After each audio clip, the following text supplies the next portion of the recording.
So, Perfectly Here is a nonprofit organization that we started in 2007 with Daniel Davis, who was our my co-founder and the main teacher. He within 5 years or so, he moved, and so I took over and. In 2015, we became perfectly here. Um, Voila. Somebody came and said, you need marketing. Who cares about mindful? Who cares about Valley? This name that I said, look, I'm not attached. Thank God we had practice that we're not attached. Perfectly here. Okay, so we turned into that. And the organization has been teaching mindfulness courses, secular mindfulness courses through UCLA, through our own, core center and locations in person. And, like every organization, we've gone through a lot of changes, COVID, this, that, uh, changed numbers, changed people who are attending, the way they are attending, and all that. But we've continued, thick and thin, hail and storm, death and grief, loss, and all kinds of things that have come our way. We're here. We continue. So, um, my own practice, I've been practicing meditation and Buddhist teachings and secular mindfulness.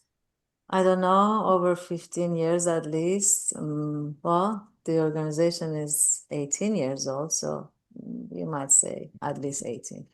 And I've gone to how many, I don't know, 17-day, 10-day silent retreats. I've been there into the caves, caves of the mind and caves of the heart and caves of the brain and under, and I've seen the sharks, I've seen the monsters, I've seen the beauty.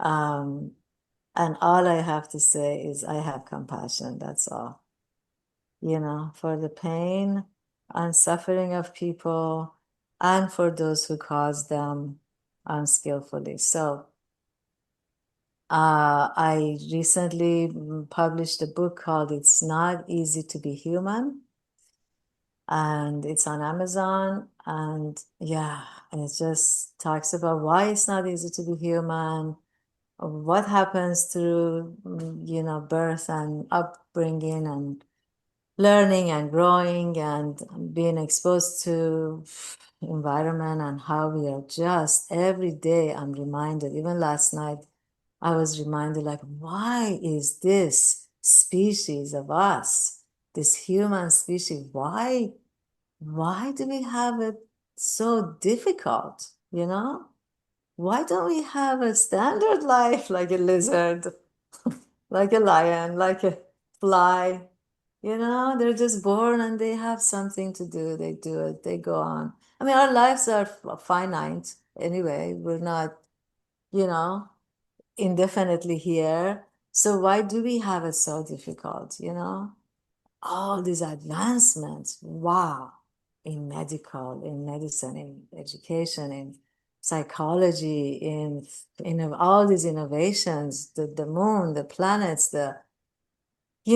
conquering so much and doing so much and creating so much and advancing so much knowledge, we still haven't got this business of being content and being okay, being well in our mind, at least. We haven't got it down. So just I'm putting this out not as a complaint. No, I do have a little complaint to the universe, but as more of a, like, this is how it is for all of us. No matter how rich or poor or educated, uneducated, we all go through these really difficult experiences of aging, sickness, death, loss of loved ones and whatever we cherish.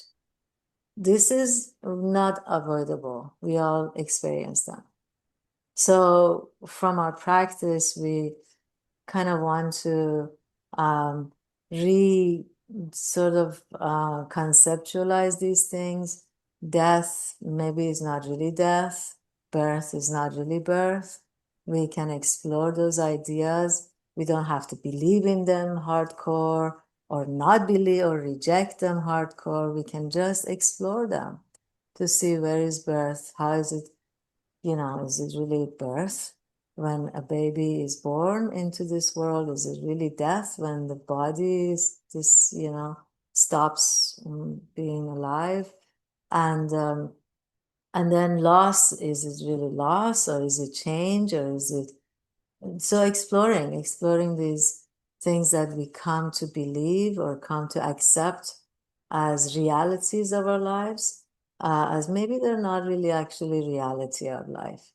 They are fabrications of our mind, and we can innovate, we can advance in every way we want, build and live our lives, but be more realistic about what's actually going on. Life, there's intelligence in life that we miss out on.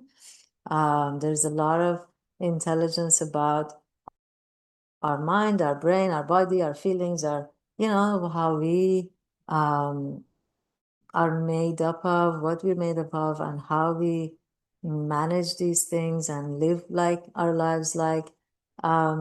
That we sporadically get some of it and not other things. And some people have more understanding, some people have less understanding. Some people are really super intelligent in making money and wealth, building businesses.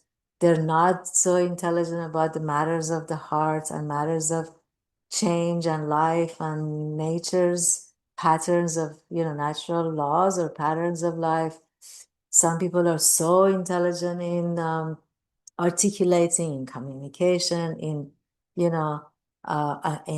philosophizing, in the really amazingly, um, informed or understanding, but their conduct is not as doesn't match their understanding, it's just, we're just lopsided. Some people are amazingly scientific and logical and objective, and everything needs proof. That's a great intelligence to have. But they really are not, they don't understand that's not the only way that life actually shows up. Logic and science is not the only way.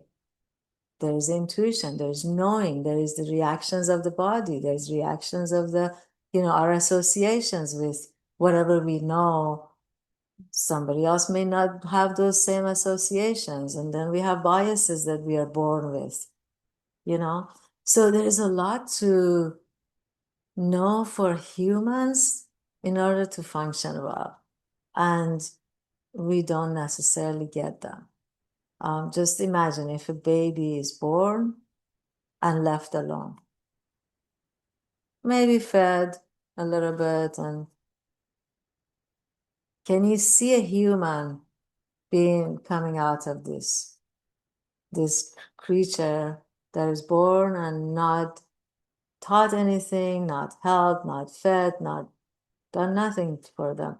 They will not, it's just, it will not be a human as we refer to or as we conceptualize. So we are just a learning machine and learning species. And my book talks about that. It's not easy to be human. Upside down. Yeah. And then it talks about like 60 lessons that I just kind of put together after all these years of learning, teaching, watching people grow in their mindfulness, grow in their consciousness, grow in their, spirituality, but then they're still afraid of they hate the gophers. And I'm like, oh, what is the gophers to do if they're not supposed to do what they're doing? What else are they gonna do? They're supposed to be doing that. That's what their design is. So we don't have to hate them. We could reroute them. We do something else with them. So I realized, okay, there is some stuff that I've been missing, so 5 years. It took me 5 years to write the book, put together 60 lessons, and then how do we, they're not just lessons to as a theory or concept or some philosophies, but practicality. How do I actually bring them into my brain, automate them, and live like that? In our way, in my way of thinking, in my way of feeling, my way of interacting, my way of processing, you know, and and knowing what's to my best interest, Like I've just incredibly, since I don't know, been more than 2 weeks now that people in Iran started rioting and now revolution. And I mean, day by day, I would watch and I would, what's the latest? What's the latest? Did Trump go and, you know, do something about this? Oh, he said he will, he didn't do. And, the anxiety, the agony, the mind, the stories, like as if you look at a picture and you think this is the only picture, you cannot see the complexity of life, that it's not so simple. And then when we don't see it like that, anger comes up, hate comes up, resentment comes up. And who is suffering?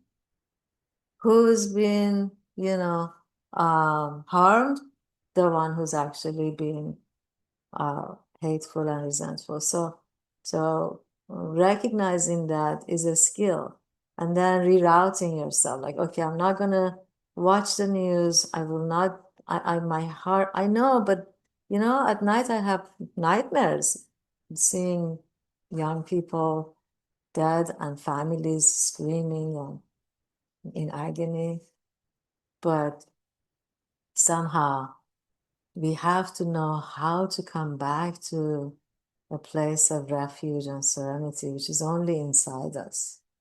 This refuge is only within us. Yeah, external things help, nature helps a lot, but nature is just quiet and teaches you to be quiet. Nothing in nature talks. If that's the only thing we could learn from nature, that I just gotta quiet the mind, that would be amazing. So anyway, my introduction went into teaching.